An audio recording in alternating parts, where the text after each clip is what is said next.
In this video, I'll show you how to assign a PDF worksheet, have the students complete the worksheet inside the PDF, and then submit it, all using Google Classroom.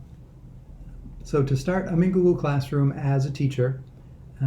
I try to give a bit of a visual cue. This dark bar across the top, when I'm working with that dark bar, I'm the teacher, and I'll switch over to be the student with the light bar. But I'm going to start out as the teacher to create an assignment with a PDF. So I'm going to create a new assignment, and I have already set up a topic called PDF assignments. And so I'm going to assign it to that topic and give it a title. And I'm going to call this one upcoming due date. And the reason I'm calling it that is when you assign a PDF worksheet, the due date actually matters. So I'm going to give this due date, as you can tell, an upcoming date. So let's say Monday, that's a few days from now, and I'll put it into a category. So this PDF worksheet has an upcoming due date, and I'm going to attach a PDF to it. So just as some background, I just did a Google search for PDF math worksheet and came to this site and found this worksheet. I only grabbed the first page of it to assign, but there's tons of stuff out there in PDF form that you might want to use. So I downloaded it, then I uploaded that into Google Drive. So I'm going to add from Google Drive and find that worksheet. Since I just downloaded it, you can see that it's here in the recent. So I'm going to choose that worksheet.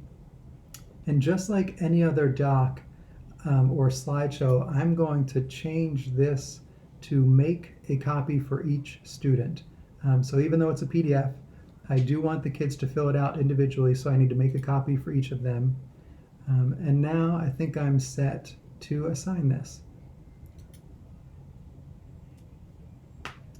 Now, if I'm doing this for the first time with my students, I left the instructions blank, but you would not want to leave the instructions blank. You'll want to leave the instructions that I show you in just a minute. First, I just want to show you, I created a topic called PDF assignments, and the reason for that was, you can see I have 3 assignments in here. They're all identical except for the due date. So this one has no due date, and you can see over here there's no due date. This one has a past due date. It was due a few days ago. And this one, the one I just created, has an upcoming due date that's due October 19th. That will be important in a minute. I'm going to switch over now to the student view. And I'm just going to refresh this page in student view so that you can see the third assignment here.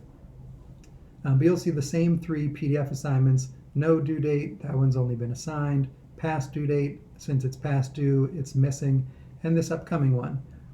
So as the student, I'm going to click into this one, and I'm going to open up my PDF document. And when it opens, you'll see there's at the top of the screen here, there's an open with DocHub automatically popped in here. So Google is trying to predict what you want to do, and in this case, they're right. If it didn't pop up there, I would just click on this tab. That's typically, this will say open with, and I want to open with DocHub. And once the student does that, they'll be brought to a version of the document that is editable. The first time a student does this, they'll run into a sign in, and they'll need to allow some permissions. But after that first time, they'll just come right here the way I did. And now I just begin. So as the student, the first thing I'm going to do is click on this add text box and type in my name.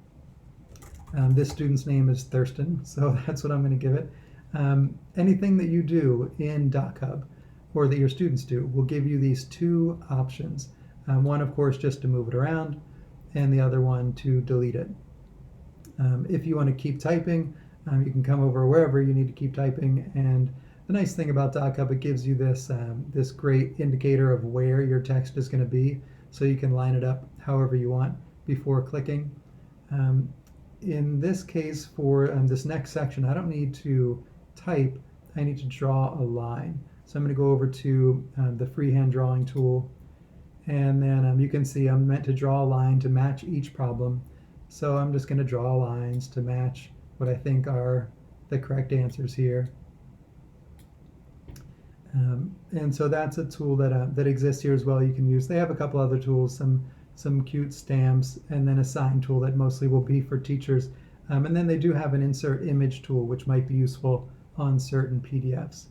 But I might go back to the typing tool to come down and actually start doing some math problems. Your students might also decide that they want to freehand these. Some of that depends on the device they're using. Some of it will depend on just their ability with the trackpad. But they can either type or draw to start filling in some answers here. You can see I'm just going to type in, as you watch up here, it says that this doc is saved. As I start typing, you can see that it auto saves. So it's saving what I just did, and now it's done. So the students don't have to worry about saving this as they go. And the last thing I'll point out about the interface, you see there are some text options here, just like any other typing tool. So that's pretty good. Finally, the student's ready to submit. So they come up to this download button, and when they click on that, they'll get one very obvious option, Google Classroom. And once they click Google Classroom, they create a share link, and then they have to click on this Google Classroom icon. And once they click all those steps, they get to this kind of more normal interface where they just choose their class. In this case, it's my 2Tech Murphy class. This is where those due dates come in. So you saw I had those three options, one with no due date, one with a past due date, and one with an upcoming due date. So when I click on Choose Assignment, you'll see that the only PDF worksheet assignments that appear is the one that says upcoming due date. So that means that if you don't give a due date to an assignment, it will not appear in this list. Or if a student is trying to do this assignment after the due date has passed, they will not have it as an option. So I wanted to show you this method of downloading just because it's the easiest when, or of submitting, I should say, it's the easiest when a student has an upcoming assignment. This Padlet is just another upcoming assignment that I happen to have in my Google Classroom. So if this is what they need to submit this to, great. They do this, they click go, and they're done. If, however, the assignment they want doesn't appear there, they also need to know the other methods of submitting this document. One of them could be to use Google Drive. So the students could save this PDF into Google Drive and then go to Google Classroom separately to submit it, or they could download it to their Chromebook and then again go to Google Classroom to submit it. So I'll show you what that looks like. If I say, okay, I'm finished this PDF worksheet, I'm going to export it to Google Drive, and this works pretty much the same way with the download option. Then I just go back to Google Classroom, and now of course again I'm the student. So instead of just automatically submitting it from DocHub, now I have to add it. So I go to Google Drive, that's where I saved it. If I had downloaded it, I would just go to File, so Google Drive, and now hopefully in this Recent tab, I'll see that math workshop with my name on it. And there it is, the Thurston student, that's my name. And there's that worksheet. You can kind of see those red lines that I drew, so you know that this is the edited version. And I simply choose that. And it says that file is already attached because I did it through DocHub, since this does have an upcoming due date. But you can see what the process is. I turn it in, and just to finish up with this whole process and bring us full circle, I'll go back to the teacher and refresh this page. And I should see that this upcoming assignment has one turned in, and now I can go in just to show you what it looks like when it's graded. As the teacher, I click into it. Of course, that opens the grading window, and there's my Thurston student file. There's the answers. Yep, those all look great, so I grade. That is the whole process from the teacher's perspective and the student's perspective.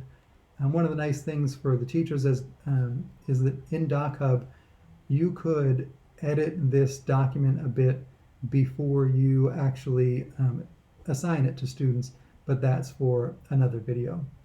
Let me know if you have questions. Good luck.